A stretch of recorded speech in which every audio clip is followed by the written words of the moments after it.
So the question you may be asking is, what did Ramiro Gomez, I don't know more, have to do with Project Row Houses? And I think that part of what's happening here, the things that the first panel talked about, the enormous growth in the gaps in wealth and opportunity, the disinvestment and abandonment of entire populations, the notion of urban space as a zero-sum game in which a few people try to monopolize and hoard opportunities in their part of town and believe that it is cost-effective for them to have every hazard, toxic hazards, bad schools, areas that are both over-policed and under-policed. You know, they're over-policed in the sense that ordinary nonviolent drug offenses and so-called quality of life crimes are endlessly prosecuted, but the 4 million violations of the Fair Housing Act that take place every year never get to court. I work with the Los Angeles Community Action Network in the 1 square mile of Skid Row in downtown Los Angeles. There are 50 full-time LAPD officers and 25 special Department of Drug Enforcement officers. So that's 75 officers in a 1 square mile area whose job essentially is to make life impossible for homeless people in Skid Row with the hope that they can declare that area a menace, drive people out, and build a new football stadium in a city that doesn't even have a pro football team.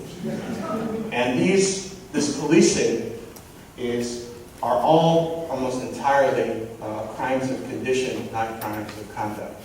So we've had people arrested, homeless people in walkers trying to cross the intersection who don't make it fully across the intersection before the walk light goes off, and they're given summonses for $250 jaywalking fines in order to have paper on them so that they'll be endlessly indebted to the court system and endlessly in a condition of criminality.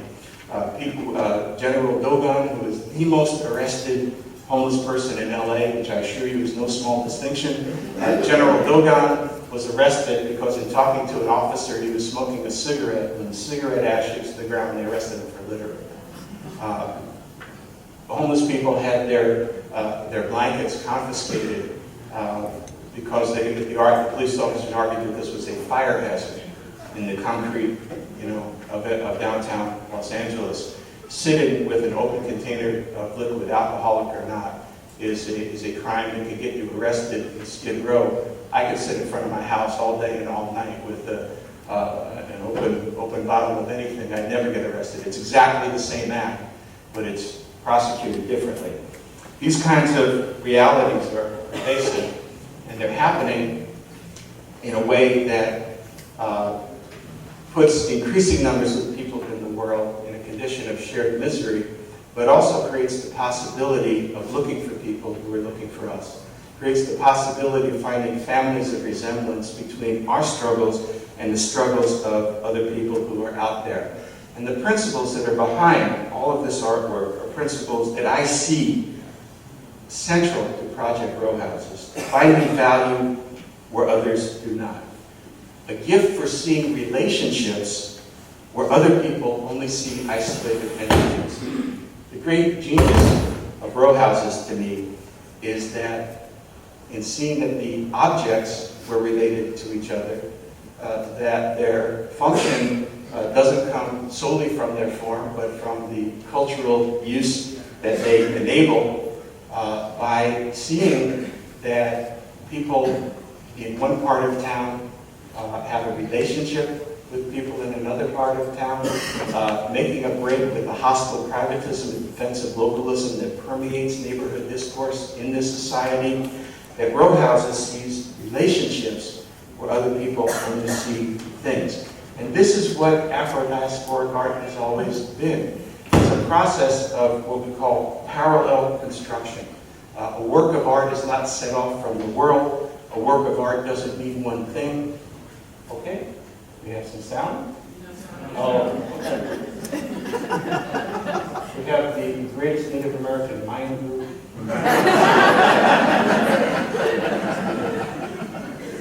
But most importantly, I think what you have here at row houses, and Mark and Rick, the Astors, spoke so eloquently to this last night, is that you have a story with no final chapter.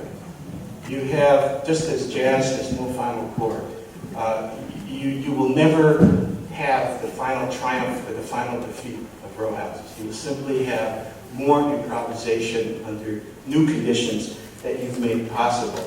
Baldwin used to say, a story is great, but a plot is evil. And a lot of literature gives us a plot. It has a beginning, a middle, and end. It has a hero and a villain. There's trouble at the beginning, and magically it usually ends with a heterosexual kiss, and everybody lives happily ever after.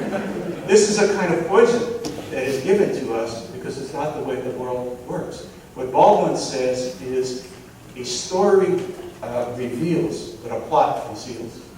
And so we could create a story of row houses in order to build up its capital in the world. And we could, as I think it was Mark said last night, be ashamed of any failure and hide it because it diminishes our capital. But that would be a plot. That wouldn't help anybody. The story of what's going on here, the story that is still unwritten and will always in some ways not be finally written, is what row houses has to offer. A process rather than an act. A renegotiation of human relations, developing the long-term potential for art and activism with ordinary people rather than handing them something, working with people rather than for them, reaching a kind of collectively authored solution. This is what I see here, this resistance of closure. And of course that is also a kind of radical rehumanization in the face of grotesquely radical rehumanization. Part of the appeal of doing this in the Third Ward comes from a pernicious hatred of black people and hatred of people of color, a view of them as inadequate and responsible for their own failings. And so part of what some people hear when they hear about a project in the Third Ward is white dollars or white people coming in to rescue black people from their own mistakes. And of course, we are 180 degrees opposite of this understanding of things. We are 180 degrees believing that, first of all, the people who are the eyewitnesses to displacement, to low-wage labor, and yes, I'll say it, to gentrification, the eyewitnesses to the moral panics of mass incarceration, the eyewitnesses to the demonization of black women and their reproductive capacities, the dehumanization of the alleged non-normative sexualities, which are becoming excuses for outside exploitation. We understand that this is a wrong narrative and that we, through engagement, can turn it around.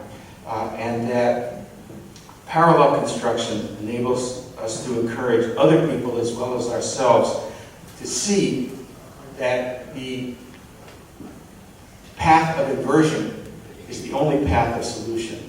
Mindy Thompson-Fullilove, who Carol Blue and I are readers of, whose book Urban Alchemy is a handbook in many ways for how to reorder American cities, talks about a principle in physics which I believe is called hysteresis. And this is a principle that says the upward arc of recovery has to follow the downward spiral of injury. So in other words, you can't invent a solution, you have to work through how you got to where you are, you have to work back through it. If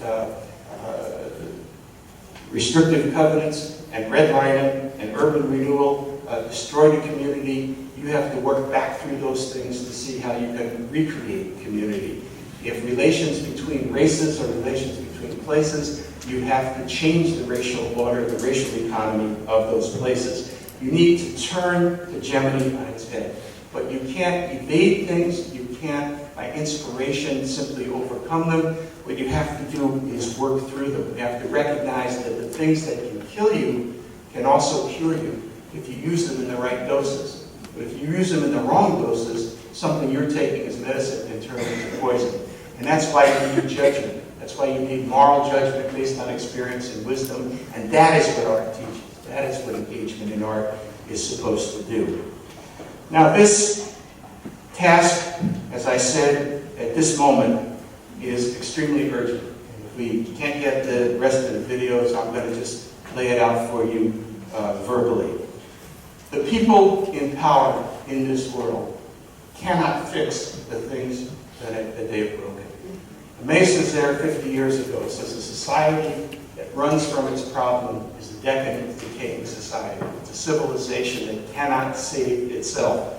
And unfortunately, it has to be saved by the people who are its primary victims. Instead of saving the economy, the environment, the educational system, we have a society that has generated endless rounds of blaming and shaming. Kalamu Yasalam, the Ninth Ward New Orleans poet, says in this society, people who control nothing are blamed for everything. And people who control everything are blamed for nothing. That's the way this game works. That's the way this discourse works. And so to reverse it, the people of the world have to find each other, have to engage in deliberative talk and face-to-face decision-making, have to draw deeply into these alternative academies of being and belonging, of building, in order to create something different. Kalamu, whose Muslim name means pen of peace, says unless we control the spaces we occupy, we will not be able to really love one another. That's what's at stake here. These centuries, will and desire can do something, but hatred is made and division is made by a spatial logic. Spaces produce particular kinds of people, and so different spaces need to be made to make space for the ability to love. The last video I was going to show you, remember the second one was I don't know. The last video was from Sonny Patterson, who, drawing deep on African and Afro-diasporic traditions, wrote a piece in response to the abandonment of our Ninth Ward neighborhood in New Orleans in the wake of Hurricane Katrina. And her piece is called We Know This Place. And since I can't show it to you now, I encourage you to go online and get it when you can. What Sonny says is, we know this place, we know our neighborhoods, we know the ghetto, we know the way people walk, we know the faces that we've seen, we know the people we love and the people we hate, we know the menaces and dangers, but we also know the places of refuge. Having been forced into segregation, we've often turned that into congregation, and terrible things created the barrio and the ghetto and the reserve, but we made something beautiful out of it. And Sonny talks about knowing the neighborhood as knowing this place, but she also means something else. She says, we know this place in history, this sense where bodies are left to decay in the street. We know this place in history where thousands of people are left to die of thirst or hunger in the Superdome while 1,200 buses